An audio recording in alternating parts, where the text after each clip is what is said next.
Matthew Brooks and welcome to Australia's only boxing show, KO. We've got a jam-packed program including highlights of Anel Baratello's latest win, and we also take a look at Aussie boxers on the world scene. But to get the show underway, here's the news hitting the headlines. Felix Trinidad reinforced his reputation as one of the best fighters in the world with a one-round demolition of Troy Waters. A left hook early in the first spelled the beginning of the end for the Aussie.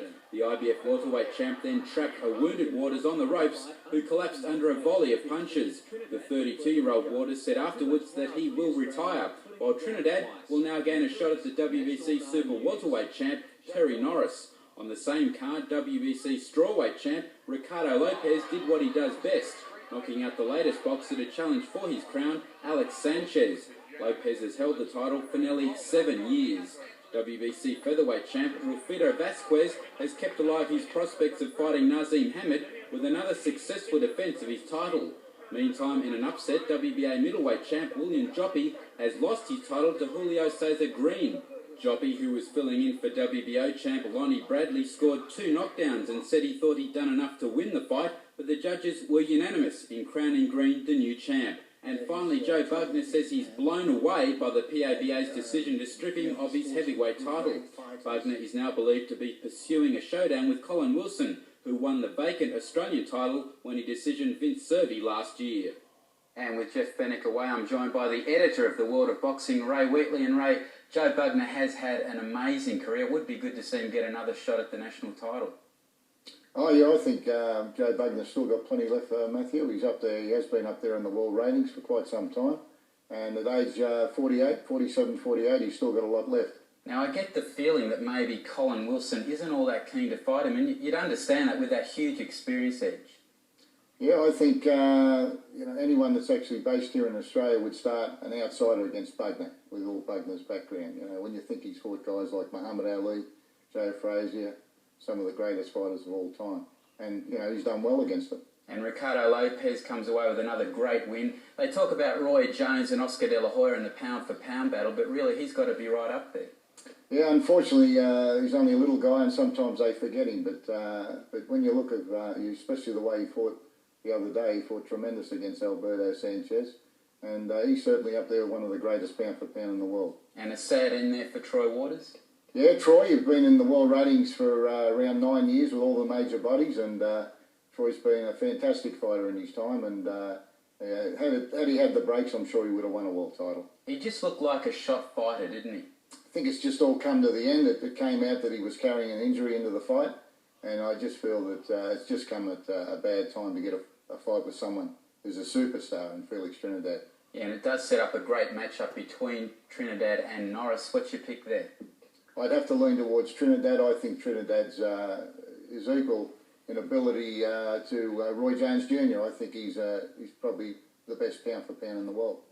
Well, sadly, as we saw before, the curtain may have finally come down on the career of Troy Waters. But Troy is just one of the many Aussies currently in the world ratings, with fighters like Rausel, Baratello and Taylor vying for a crack at the big time. The future continues to look bright for the locals on the international scene. Thanks to the PABA, who have only just stripped him, Joe Bugner is rated number 12 in the world by the WBA. At the moment, the World Boxing Association's version of the heavyweight title is the most legit because the Tyson Tamer, Evander Holyfield, proudly lays claim to that belt. At this stage, it's hard to see Joe at 47 fighting for a world title, but as we said earlier in the show, perhaps a national crown could soon be his. According to the WBO, Rick Thornberry and Mark Janssen are both in the top 10 in their weight class. Both are Queenslanders, and while Thornberry remains active, the future is a little more uncertain for Janssen. Earlier this year, he came out of retirement and put on one of the fights of the year against Joe Palou. That left jab should be able to keep Palou well at bay. He's going to be able to do more than the jab. Here comes Palou. 10-punch combination.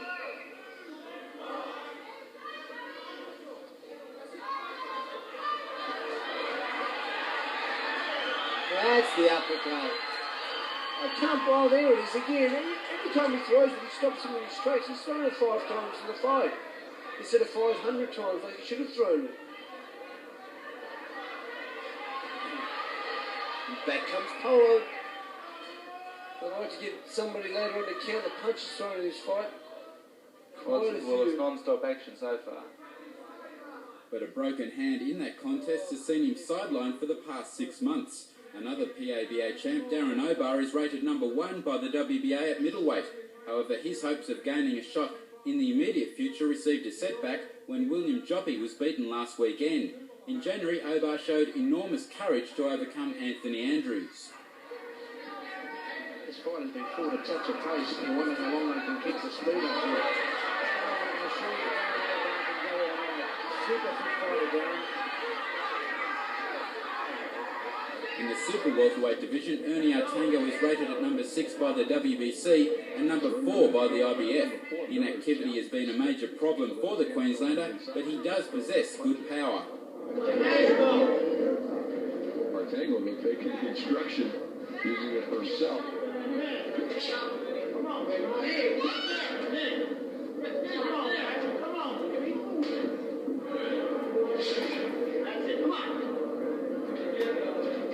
30-second mark here in round number 4. Oh, and he hits a big right hand. Oh, now goes Smith. At welterweight, Shannan Taylor is rated by both the WBA and WBO. The Bulleye Bash really needs a strong performance against a named opponent to give his career the push it needs. The WBA also rates the ageless Jeff Malcolm, who with more than 100 fights is one of the most experienced fighters in the world at the moment. At junior welterweight, the IBF rate their former champ Kostya Tszyu at number 4. The Russian lost his title in dramatic fashion to Vince Phillips earlier this year. Big shot by Tszyu. Uppercut by Phillips. Driving Tszyu back. I think Phillips got the better of that exchange. Big right against Tszyu. Wobbly. A chance for Phillips. Tszyu in big trouble. It could end. Vince Phillips is very close to having a title. They've got to stop this. They do. They do. Vince Phillips, a dramatic victory. Kostya's arch-rival Shannan Taylor also rates a mention in the junior welter ranks. At lightweight, dual Australian champ Justin Russell continues his rise up the world ratings. The IBF consider him number 5 in line for Shane Mosley's title, while the WBO have him at 7. Cliff Martin hasn't fought in more than a year, but that hasn't stopped the IBF labelling him their 7th best boxer at junior lightweight. Jeff Fennick, who is looking after the former Australian champ, doesn't believe he'll fight again. Boosted by his win over November Nashingla, Tony Weeby finds himself number 11 in the WBA's featherweight division. And of course the pocket dynamo, Arnel Baratelio, is a mandatory defence for IBF junior featherweight champ Vuyani Bungu. The talented South African, who's held the title for 3 years, will have his hands full when he faces the heavy-fisted Filipino-born fighter.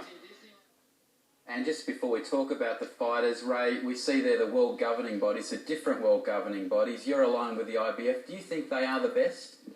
Well, a lot of their champions would be, I would say, superior to most of the other bodies. But the WBC got some very good champions. So, I'd say it's a toss-up with the IBF and the WBC. And Kostya Tszyu, finally now he's back in training after that shock loss. Do you think he still has that hunger?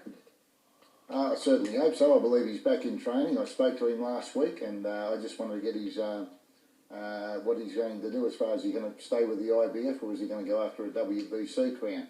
And he said he's not quite sure. He virtually had to wait till his management returned home from America, and they were going to sort things out then. And Shannan Taylor, a very gifted fighter. He has that real killer instinct, but I would love to see him in against a named opponent, which will work as a measuring stick for him, just to see where he is in the world ratings.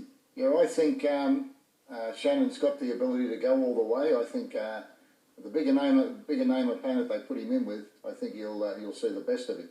And it's probably one of the most exciting fighters here in Australia at the moment. And of course, Justin Russell, another very, very gifted fighter. Another fighter that could quite easily win a world title with one of the major bodies. And the PABA, they've done a lot of good for the Australian fighters. Case in point, Darren Obah, who's rated number 1 by the WBA. William Joppy's just lost, so there's a golden opportunity there for him. Yeah, Darren's in there as number 1 for the middleweight championship, and I hope he does get a shot because he's a worthy contender. And we'll be back to take a look at Arnel Baratelio's latest knockout in just a few moments.